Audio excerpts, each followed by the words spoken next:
As bizarrely unorthodox and oddly avant-garde as the first game felt, Kojima Productions may very well surpass itself with Death Stranding 2 on the beach.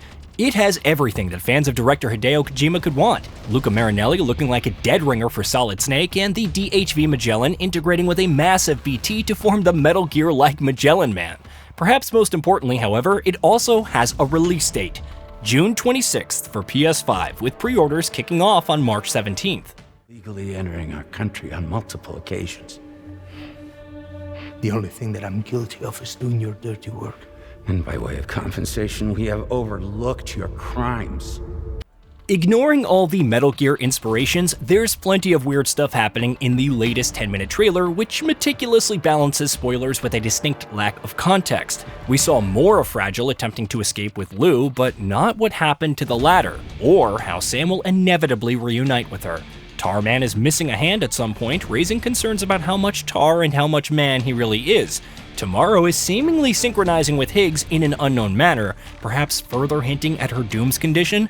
A sentient mannequin named Charlie appears, and there's also the mysterious Red Samurai, whoever they may be. Perhaps the only regular character is Doctor, until you notice she has two right hands.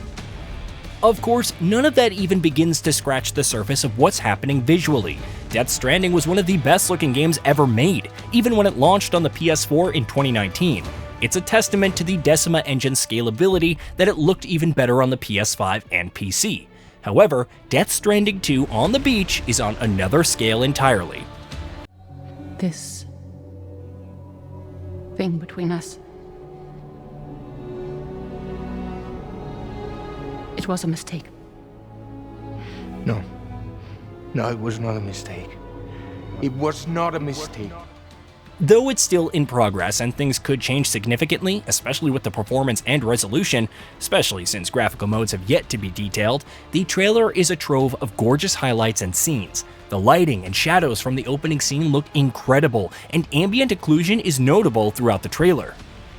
Venturing outside the UCA, the sequel boasts a more impressive variety of environments. Sam is seen walking along the shore of a lake as the sun sets, with the waves naturally flowing and diffusing sunlight on its surface. The water physics is all the more impressive in a different scene when a river of dirty water flows into a cleaner water body, naturally mixing with it.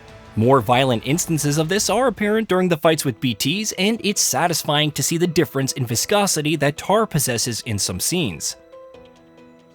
Though mountainous ranges and fjords are very much apparent and look incredibly sharp, there's a distinct amount of foliage throughout. When Sam exits the DHV Magellan around the 2-minute 38-second mark, a variety of vegetation, from grass and weeds to patches of green, is visible. The foliage even realistically parts when he walks through it, though the effect is subtle and there's still a substantial amount that his body is simply just phasing through. The fact that the grass calmly sways with the wind was also noticeable, making an otherwise lonely environment feel alive. Then there's the forest environment, which is briefly shown but offers up an even more lusher variety of greenery with its extensive trees and falling leaves. Atmospherics are similarly impressive, with effects like the Aurora Borealis coming as more natural, and not as chiralium infused as the first games. It's also interesting to note things like fire, which not only creates realistic embers, but naturally deforms the environment. You can see a tree on fire which slowly but surely crumbles before falling. Incredible particle effects are also visible when the dust storm begins rolling in, which also highlights the gorgeous volumetrics. It's a gradual shift until Sam is particularly pelted by shards and dust particles.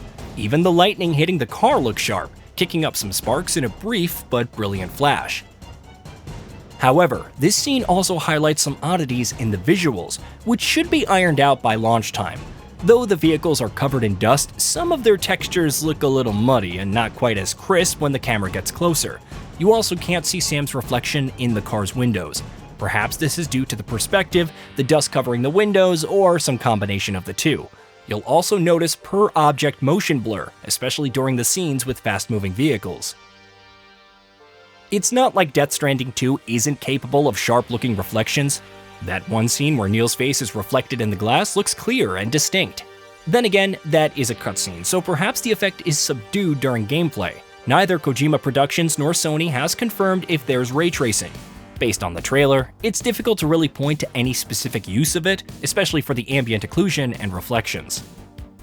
This isn't to say that the feature is absent, since the trailers represent a product that's still a work in progress, regardless of how polished it looks. Perhaps ray tracing is a separate graphical mode yet to be revealed. Given the lack of ray-traced reflections in more contemporary titles like Horizon Forbidden West, it remains to be seen. Regardless, the sheer graphical fidelity and enhanced scale are something to behold.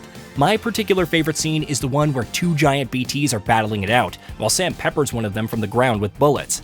The muzzle flash contrasts impressively with the darker environment and the impact of punches, with one uppercut creating a spray of liquids. Then there's the scene on the highway at around 4 minutes and 55 seconds, with Sam shooting an enemy while on his reverse strike. It's an impressive showcase for the ambient occlusion, shadows, and environmental effects like rain. It probably shouldn't surprise anyone that Death Stranding 2 on the beach is shaping up this well, especially with how immaculately detailed its predecessor is. The sheer amount of fidelity in each scene is worth appreciating, especially in the cutscenes with other characters. The cinematography definitely deserves a nod, but even details like bruises and sweat come across so naturally that it's uncanny. The same goes for the facial animations and movement. Death Stranding 2 is still several months off, and some smaller details could change and even improve.